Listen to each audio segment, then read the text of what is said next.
California Senator Diane Feinstein, titan of the Senate and trailblazer for women worldwide, has died at the age of 90. Her unprecedented 3 decades in the Senate make her the longest-serving female U.S. senator in history, with a legacy that is literally unmatched. She will be so greatly missed by so many. And here to discuss her legacy is Caroline Heldman, professor of critical theory and social justice at Occidental College. Wow, Caroline, the end of an era, as you know.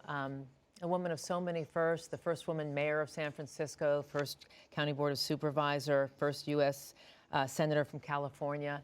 Talk to me about what she meant to women worldwide, what she meant to you. Well, oddly enough, Giselle, she is the reason I became a Californian when I was a college student after listening to what happened with Anita Hill in the Senate confirmation hearings for Justice Clarence Thomas. 1992, then the Year of the Woman happens right after that because women throughout the United States were fed up with the sexism that they witnessed, and she was a part of this. Diane Feinstein and Barbara Boxer were both elevated to the Senate, and I remember learning about that and thinking, well, California must be heaven, right? I want to move to a place that has 2 women representatives because it was simply unheard of. If you imagine the time, there were only 2 women in the Senate the year prior to this Year of the Woman, and Diane Feinstein was absolutely a trailblazer.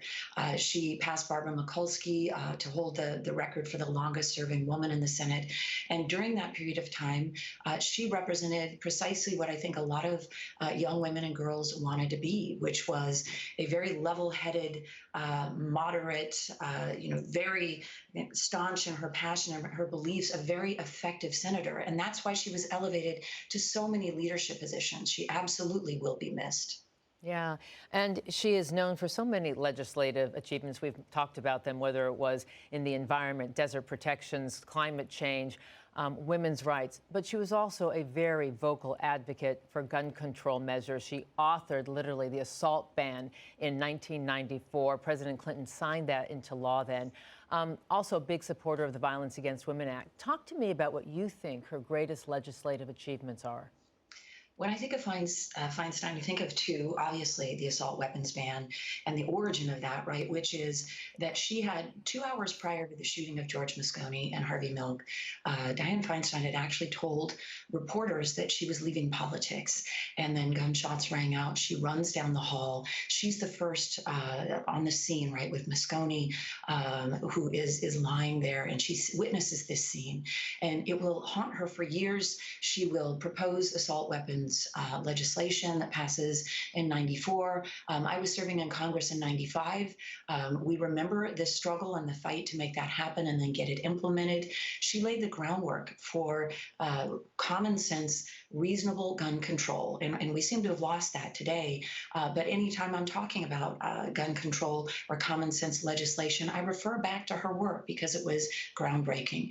Another thing I think of, though, too, which I don't think most folks think of, is she led the committee to blow the whistle on torture in Guantanamo Bay, led by the CIA post 9/11. Now, this was really controversial. She was breaking ranks with the Democratic Party to say, look, we shouldn't be torturing. We're not a country that tortures. And that took an incredible amount of courage for her to do that at the time. Yeah, and she did that with John McCain, which was a trademark of her legacy, that she would work with others across the aisle. Very different era today.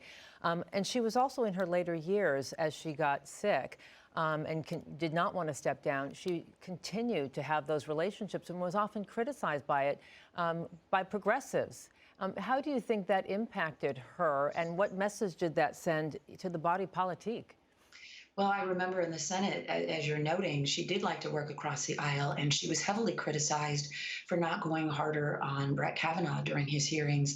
But in that same hearing, I mean, she is the reason that Dr. Blasey Ford testified. Blasey Ford initially went to Feinstein's office, and she facilitated that. So in this same hearing, you see what it looks like to be a real moderate, where you bring in the voice of the survivor, you make sure that they have a platform with which to tell their story. And then you also give the other side a hearing, a fair hearing. And she was heavily criticized by her Democratic colleagues for not being more partisan. Perhaps she was a bit out of time and place because the hyper-partisanship that is ripping our country apart did not suit her well. Yeah, that's why they're saying a trailblazer, but the end of an era who had a hard time letting go of the reins. She called her service a calling and a public service. Now, Gavin Newsom has a job to do. We don't want to spend too much time on it, but do you have any idea who that he might appoint to succeed her?